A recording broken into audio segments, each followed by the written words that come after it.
संसार को पहले हमें ने ज्ञान भिक्षा दान की, आचार की, व्यवहार की, विज्ञान की, व्यापार की।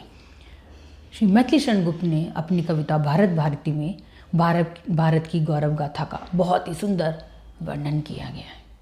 आजकल हम क्या देखते हैं कि जो हमारे धर्म गुरु हो गए हैं, जो हमारे ज्योतिषाचार्य हो गए हैं और जो हमारे पंचांगकर्ता हो गए हैं, वे जब किसी भी पर्व की, उत्सव की और त्यौहार की जो गणना है वो करते हैं, उसमें कभी कभी क्या होता है कि दो दो दिन आ जाते हैं, जिससे जो सर्वसाधारण व्यक्ति होता है उसको असुविधाओं का सामना करना पड़ता है। और फिर वह ये बोलता है कि पता नहीं आजकल क्या हो रहा है कि हर जो त्यौहार है वो दो दो दिन मनाया जाने लग गया है। आपने देखा होगा कि रक्षाबंधन और जन्माष्टमी पे तो अक्सर ऐसा होता ही है। ये ऐसा किस लिए होता है मैं आपको बताती हूँ। क्योंकि जो ये भारत है वो अपनी ज्योतिषीय गणना के लिए विश्व में हमेशा से ही बहुत अग्रणी रहा है। जब लोगों को ये भी नहीं पता होता था कि पृथ्वी चपटी है या पृथ्वी गोल है, सूर्य पृथ्वी के चक्कर लगाता है या पृथ्वी सूर्य के चक्कर लगाती है।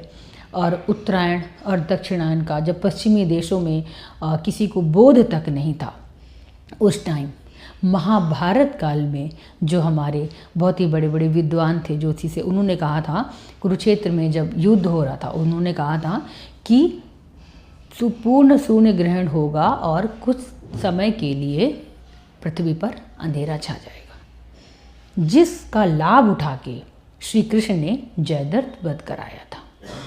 उसके बाद हम देखते हैं कि जो हमारे तुलसीदास जी हैं, उन्होंने अपनी चौपाइयों में लिखा है कि जुग सहस्र जोजन पर भानु, लीलो चाहे मधुर फल जानो। तो उस टाइम तो विज्ञान के उपकरण भी नहीं थे, तो उन्होंने पृथ्वी से सूर्य की दूरी कैसे नाप दी। उनके पास कुछ तो ज्ञान होगा, कुछ तो योग्यता होगी, इसको सभी को समझना चाहिए। और जो आज जो विज्ञान के उपकरण है वही दूरी सटीक बैठती है कि हाँ, लगभग पृथ्वी से सूर्य की दूरी इतनी ही है। मैं आपको बताती हूँ कि ये अंतर है, ये किस लिए आ रहा है। प्राचीन काल में क्या होता था कि किसी धर्म को मानने वाले, किसी विशेष संस्कृति को मानने वाले, क्योंकि जो समाज था ये वर्गों में बटा हुआ था, हर वर्ग के अपने अपने कुछ कार्य होते थे, वह उसी से ही अपना जीवन यापन करते थे। और पृथ्वी की भौगोलिक स्थिति के कारण वो अपने हिसाब से अलग अलग जगह पे निवास करते थे। जैसे जैसे विकास होता गया तो क्या हुआ, मानव ने अपने गांव से कस्बों की तरफ रुख किया और कस्बों से फिर शहरों की तरफ और शहरों से फिर विभिन्न देशों में भी पलायन होने लग गया, जिसके कारण जो लोग हैं आज पृथ्वी पे, हर समुदाय को, हर धर्म को, हर संस्कृति को मानने वाले लोग हर जगह मौजूद हैं।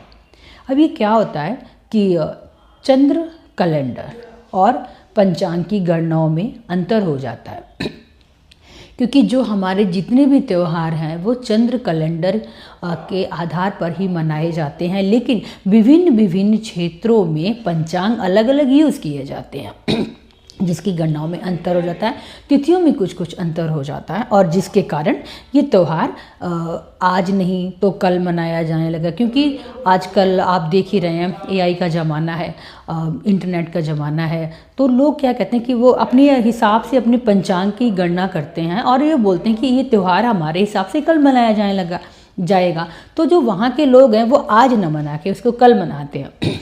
एक ये भी कारण हो सकता है।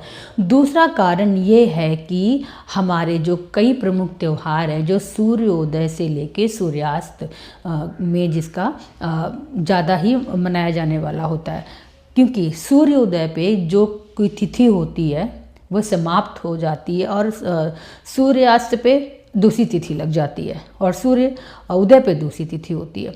तो कुछ ऐसे त्यौहार हैं जो विशेष तिथियों में मनाए जाते हैं, तो जिसके कारण जो तिथि सबसे ज़्यादा विशेष होती है वह त्यौहार उसी में ही मनाया जाता है, जिससे वो या तो एक दिन पहले मनाया जाएगा या एक दिन बाद मनाया जाएगा। तो जिसके कारण क्या होता है, ये भी एक विरोधाभास हो जाता है। तो जो त्यौहार हैं अपने देश की संस्कृति पे भी डिपेंड करते हैं, अपने देश काल पात्र वातावरण पे भी डिपेंड करते हैं, क्योंकि लोग जगह जगह जाके बसे हुए हैं और वह अपनी सुविधानुसार भी इन चीज़ों को मनाते हैं। तो सिर्फ यही बोलना काफ़ी नहीं होगा कि हाँ त्यौहार 2 दिन मनाया जाने लग गया है। इसके पीछे वैज्ञानिक कारण भी ढूंढने चाहिए।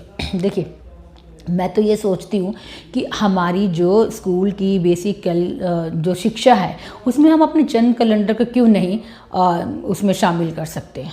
पढ़ाया जाना चाहिए, बच्चों को भी पढ़ाया जाना चाहिए कि चीज़ें कैसे कैसे करके हमारी गणनाओं में शामिल है। अगर हम मैथ्स को ले सकते हैं तो एस्ट्रोलॉजी मैथ्स है, एस्ट्रोलॉजी में मैथ्स की बहुत सारी कैलकुलेशन है जो आगे जाके बच्चों के लिए फ़ायदेमंद हो सकती है और उनको जानना भी चाहिए।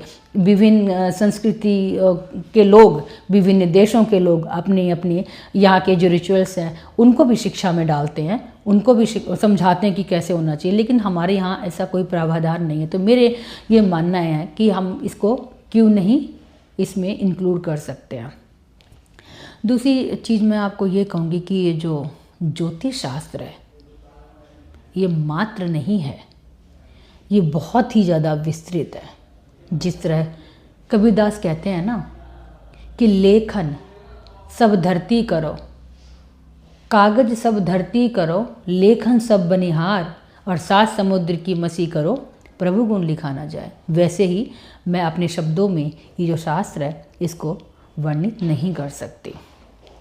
देखिए, हल्दी, नींबू, धनिया, मिर्ची वार के फेंक दो, डस्टबिन में फेंक दो, दाल, पीली दाल, नीली दाल, हरी दाल ज्योतिष शास्त्र का अंक नहीं है।